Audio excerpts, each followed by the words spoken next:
Oh my gosh. Oh my God, we're back again. When my Mitsubishi Lancer arrived at the shop, it was nothing but a mess. The front end was damaged, tons of rust. The rear was damaged with bad repairs, tons of rust as well. We found more problems with the paint. There was 6 paint jobs total in this. We removed all of that. We epoxy primed the car. Once we got all that done, we discovered that it had rusty frame rails. We removed those, welded in new frame rails. Once we got that all done, we epoxy primed the whole bottom of the car, as well as seam sealed it from the elements, and now it's on to the legendary 4G63 engine. Okay, so now the part you have all waited for. It is time to get started on the engine. As you can see, I have it on the hoist. It has been lifted off of the table for the first time in months. This thing has been put in the corner and it's been waiting to get touched. I have a bunch of good parts for it, but before I put any of that stuff on here, I need to get this thing cleaned off. I could take it outside and pressure wash it, but that would get water into areas where I don't really want water to get into. So what I'm gonna do is I'm gonna go over to the dry ice lab again, where Scott is gonna help me take care of this thing and restore it back to factory finish so that I can clean everything else off and get this thing looking good. And not only that, I have a couple things in store for the block as well as the head. I'll see you there.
The engine is out, it's clean, and now I'm ready to find out what the history of this engine is by taking it apart. But thanks to today's sponsor, Car Vertical, the next time you guys go to buy a project car or any car, you can check out the history using the link in the description below. Buying a used car can be scary, but with a Car Vertical Vehicle History Report, it can take some of that fear out of buying your next used vehicle. For example, the Car Vertical report shows here that it has a green light for theft, showing that there was never a theft of this vehicle reported. But when I click the odometer report, it shows a discrepancy, possibly showing some mileage fraud on the odometer. And things like this can save you thousands when it comes to purchasing the car, because this will automatically raise the value or lower the value of the vehicle based on the mileage. Next to finance, we have a green light showing that there's no outstanding finances on this vehicle.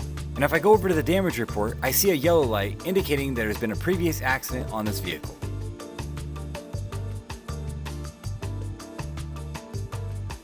And as I go through the photos, I can see that this car has been on a car crash auction website, and I can see that the airbags have deployed during the accident. The next time you plan on purchasing a vehicle, don't be fooled. Make sure you get a Car Vertical check to make sure you're getting the car you expect when you go to purchase it. Thanks Car Vertical for sponsoring today's video. Use the link in the description, guys, and use code JVI to get 10% off your next Car Vertical check. Now let's get back to the build. And now the engine is looking so much better. So much grime, dirt, and all kinds of crust that was on this thing have been removed. This is about 20 years of road grime, salts, and anything that you could possibly think of that could be on this engine. And we did an amazing job on this. Actually, Scott over here, he did the amazing job. One of the things that I noticed was how all the surface rust came off of this manifold here. Yeah, that's a big deal, especially cars that are restored. You know, you have your car restored 10 years later, and these manifolds always go rust. They always go orange, and there's no way that you can bring them back unless you use dry ice. You can take them off, of course, and do the hard stuff, you know, off the car, but this is a great way to bring them back to that cast look. Took some paint off on the valve cover because you're gonna refinish it when you get all of the bubbles and crusties off there. Rubber is super fun. This looks brand new. All of these look really good. I mean, look at this radiator hose right here. I'm actually waiting on a radiator hose, and if I have to reuse that now, it doesn't look bad. It actually looks brand new, so that's really amazing. The idea is, how can we clean things without taking them apart, risking plastic tabs breaking and clips and things like that?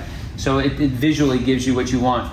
The aluminum is a really, really interesting thing. It's not quite dried out yet. We use a 3-pass system that's really effective at removing that corroded blackness, little specks that can be on aluminum. You'll see it here, and then on the transaxle, same. And the transaxle came out really, really nice on this side. You spent a lot of time here. And people that don't have the training or experience that we've developed, they kind of give up on it without knowing that they could get there. If you have the right machine and particle control, you can actually chase that and make it look really, really great. You know, we work down so that we're not chasing the dirt, grease, and oil all around. Yes. Works out pretty good. But as you clean aluminum especially, and it's corroded like that, it'll get cold. So when you leave that spot, the humidity in the air, which is about 50% humidity in the air conditioning here, it'll absorb on that transmission and it'll be wet. So you can't avoid that. So we just occasionally dry it off with our super dry air with the Desica dryer. Yeah, but the difference between using dry ice and using a pressure washer would mean everything is soaked completely down, and it's gonna cause issues with electrical, because I have all of my electrical components open here. This car doesn't need any sensors that I know of. As we tested the car before, when it started up, nothing showed that it needed to be replaced. So those things are all things that I wanted to preserve, and because of that, dry ice is definitely the way to go with that. I know what it's like to run a pressure washer. Yeah. You can't see what you're doing. Yep. You can point it. And it's just blasting. It's just like you think it might be coming off, and then when you're done, you can dry it all off like, oh, I missed a spot. The beauty of dry ice is it's real time. Yes. And it's dry. And what I watched when I saw you doing this is when you cleaned from the top to the bottom, everything that went down, usually most of that stuff broke down into a very small, fine particle. And as it went down, you started getting further down the engine and you shot back up. Everything had already been broken down so much that when you came back, you lowered your size of your ice, and just it came right off, and it was your second pass, everything was clean. Yeah, you do chase it a little bit, but once you've cleaned it to that level and you get a little overspray dirt on it, because cleaning is just moving dirt from one place to another. Yeah.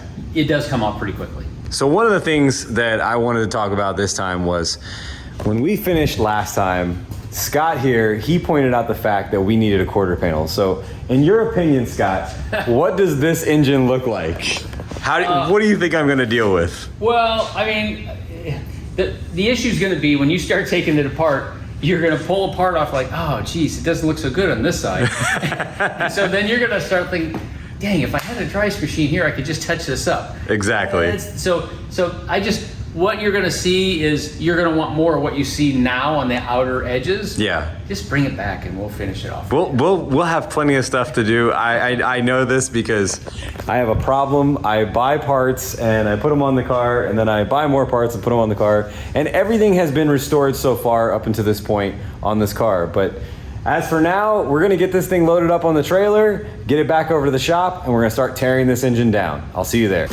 So now, I'm back from the dry ice lab. It's later in the day. It's almost 4 o'clock. I have to get this engine apart and find out what is gonna break and what else I'm gonna need. At this point now, we are 60 days away from October 31st, which is day 1 of SEMA show. This has probably 55 days, roughly, maybe less, that it needs to be completed in. Car's gotta get painted, engine's gotta get built. I can't go home tonight. I need to finish this, so let's get this engine stand built and put this engine on it.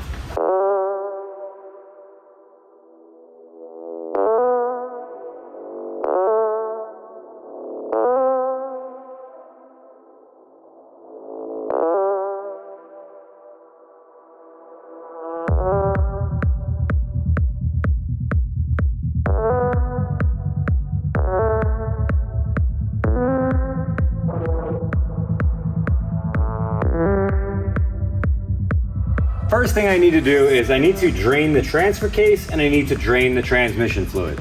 That's the first step before I pull this transmission. And also I need to pull the CV axles.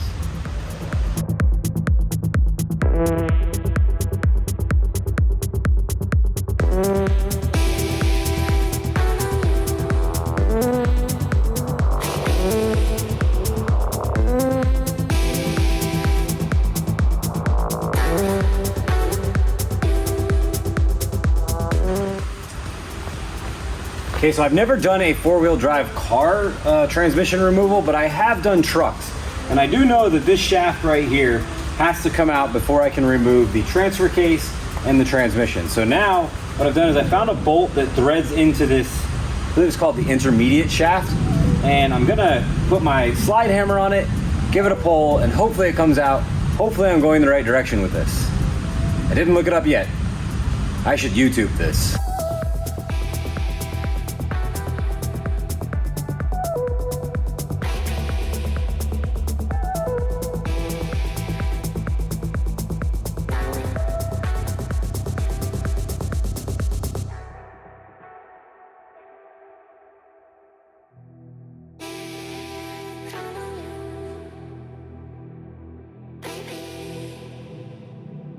I have the spring clip and the throwout bearing held in between with this pry tool I have here.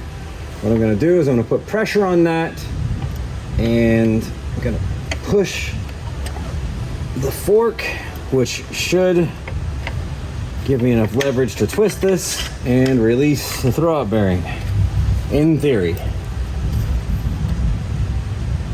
That did not work. Try number 2. Okay. Okay. Oh wait, did that do it? Nope. All right. Between it, pressure, and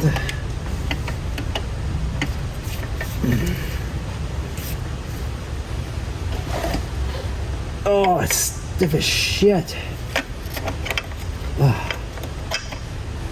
I got it. Did I get it?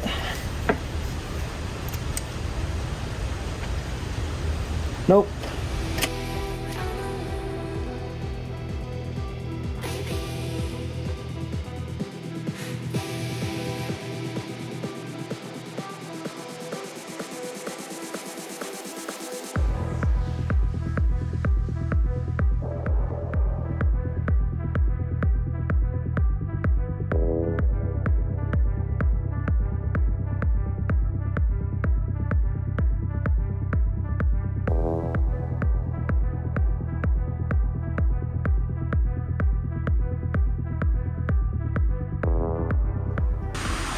Okay, let's see if this comes off now, because I'm struggling.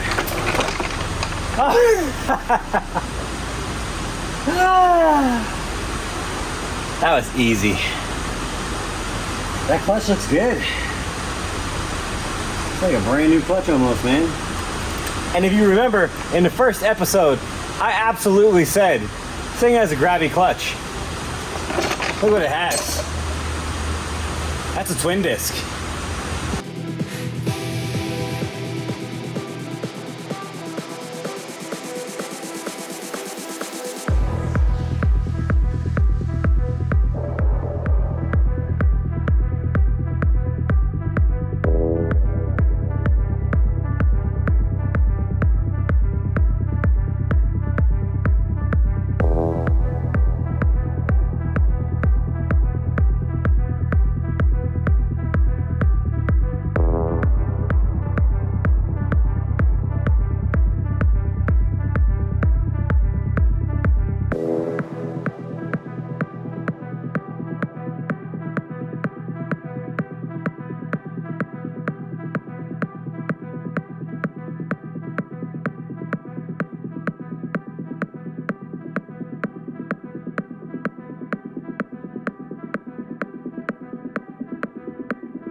Okay, I'm over at Derek's shop now. We have the engine on the stand. Derek is here to help me put together the head. We are going to disassemble this engine today and get this thing started. We still have a lot of stuff to go, but now is the crucial step of getting all of these parts here onto this engine here. So what are we gonna start with first, Derek? So we're gonna start by taking the turbo and turbo manifold, intake manifold out, so we have room when we take apart the top end.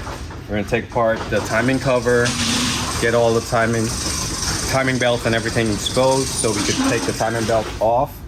We're gonna do seals and everything like that on there, and then we're gonna split the head from the block, and then go through the head, look at the pistons and stuff like that, and make our assessment. Awesome.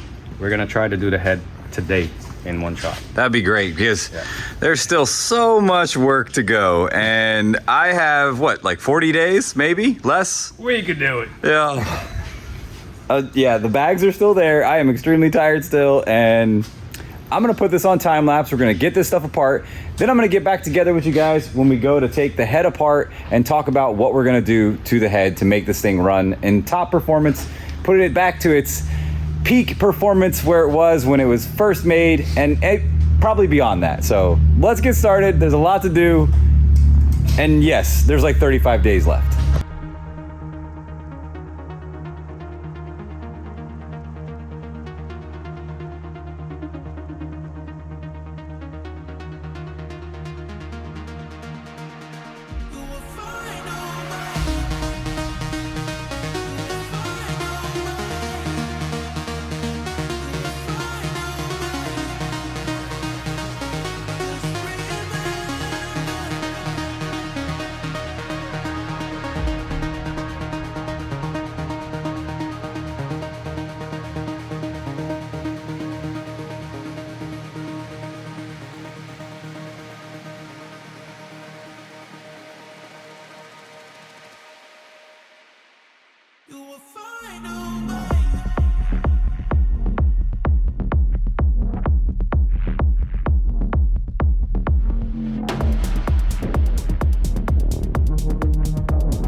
So my friends here think I'm a little crazy, but I think I am just right. Everything is fine. I'm not tired. I'm not sleepy. We are not going on 2.5 months of no rest.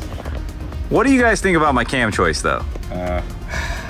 So it's Out there. It's out there. It's a little aggressive. For those of you that don't know what a cam is, it basically opens up and closes the valves. And if you have a more aggressive cam, basically the lift of that cam opens up the valve more and closes the valve more, but it makes drivability issues sometimes. The Honda boys will love me, is what you're saying. Yeah, absolutely. It should be absolute fun.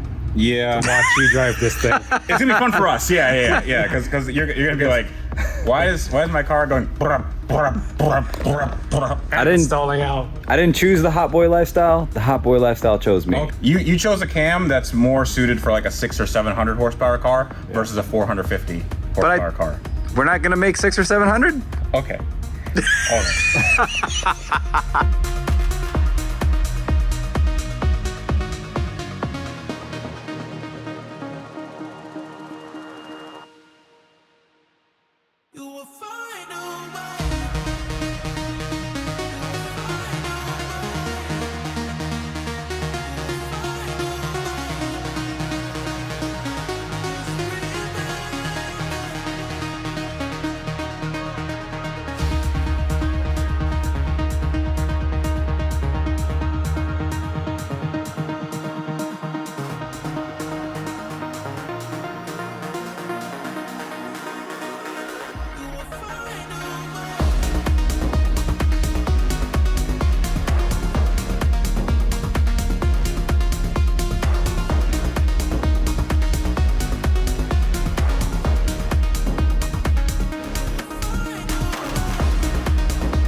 Okay, so the Rust Evo is giving us more issues again, and it has been dubbed the Rust Evo because there is a ton of rust on this car.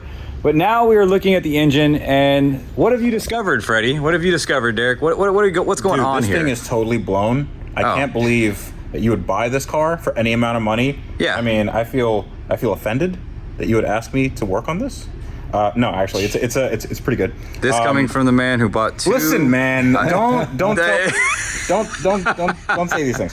No, so we took out a piston and a rod, and everything looks good. The wrist pin, this little floaty thing that lets it do this, that feels good. Actually, if you look right here, you can see how clean everything is. Super clean. Yeah, so at least if this was the original engine, which I don't think it is, it was taken care of quite well. But I think it's probably a remanufactured one, or it was something, because they had these out. But the thing is, when they put them in, you can see this is the bearing, and there's some scoring here, and that scoring is from when you have crap go into the oil and then just rides around between the bearing and the crank. Yeah. And this is actually exactly what my McLaren P1 rod bearings look like. Good part is that we have 0 scoring on our crank journal. Yeah. Nice. Which is really nice. Literally, we could clean that up in-house and get a fresh set of bearings, set them up, measure them out, and then reinstall them. I think you probably need new rings. Okay. Because if you look at the oil control ring right here, Control rings. there's like a tiny bit of springiness to it, but it's still stuck in a few places. So that there's 2 rings right here and an oil control ring right here, and you want that to be a little bit More yeah. springy elasticity and not. Yeah. So then, and piston rings are cheap, so you can just get them. But then you have to make sure that they're clocked in the right way. They're clocked in the right way. They have the correct clearance, because you're going to be a hot boy and do a bunch of Hot boy things. Steps. Yeah, 2-step and boosty stuff. So yeah, so we should be able to put this engine together, and hopefully it doesn't blow up. I'm gonna blow it up. Okay. Well, he is. So a few more things discovered. As a technician for years, what do you think about that? Yeah, that one's a little groomy here, right there. It's a little worn out. Yeah, a little bit. Next one, a little bit Next worn one's out. A little bit worn out. A little bit worn out, and then we had some stuff that got caught in there, pieces of metal. Let me see if I can get it to focus on that. Yeah, there's like a little hot spot right there. Yeah. So yeah, what do you guys You think? see the bearings wearing away. So this is what people in the industry call a problem. Yeah, you definitely want to get new main bearings. So yeah.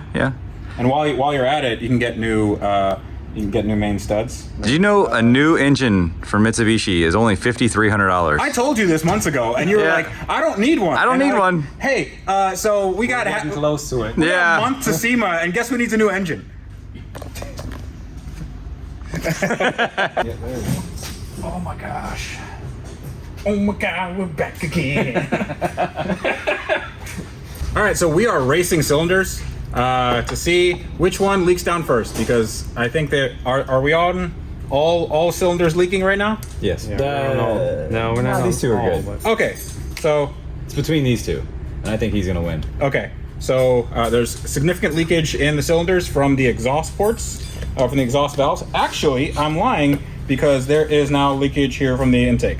Oh, So, boom, right there. No. No, there's nothing there. I don't think so. It's down. Okay. Yep.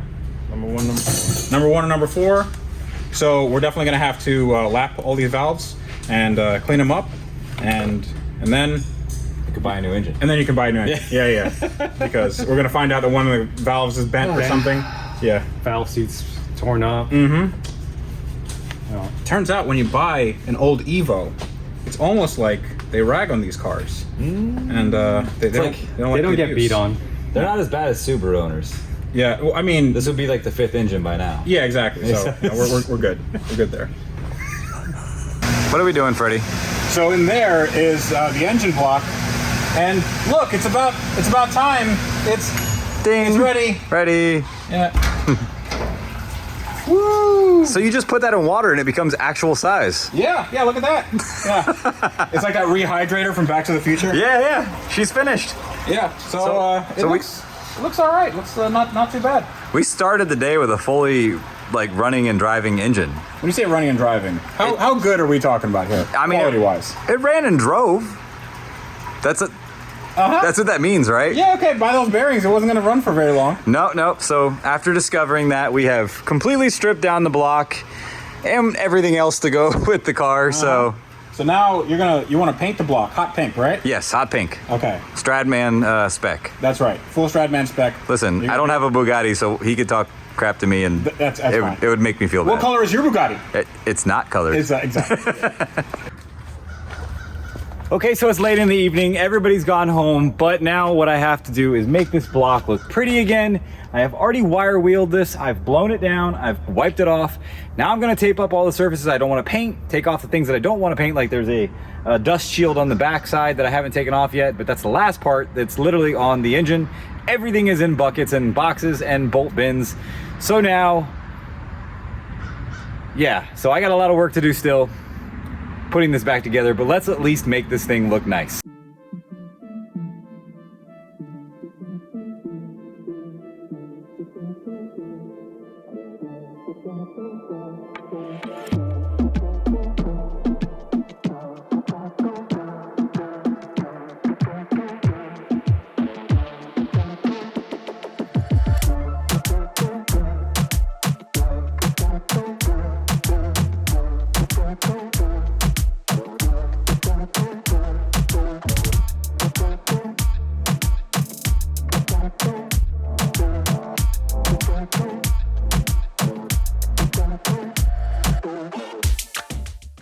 It's been a long day. The engine is completely torn down. This is way further than I expected to go. Honestly, I thought we were just gonna remove the head, replace the head gasket, put new head studs on this, and keep going. But we have gone so much further than I ever thought we would, and we discovered so many things wrong with this. We saw the bearings that were really scored up. We saw a lot of problems with things that would have just been really bad on the dyno, and it probably would have blown this engine. But thanks to Derek over there, and thanks to Freddie for coming and helping me out. I'm not much of an engine guy. I'm learning as I go, and this is something that I'm really interested in. I can't wait to find out more about this stuff. I've done the research to find the right parts, and now I found stuff that I've talked to the tuner who I'm gonna have tune this car, and he says that everything that I have is going to make the power that I wanna make with this car. But guys, I don't know if you know this, but everything on this car has been a problem, and now I'm actually really excited because the car is painted. You guys are gonna have to wait to see that.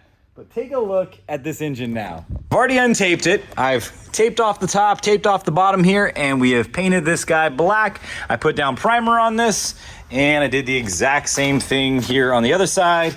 And there's my tape ball on the floor. Now this is finished. It's time to go home. Super tired as always because this build has been keeping me here extremely late. And now we just let the paint dry and then we come back again on Monday. I'll see you guys then. Peace.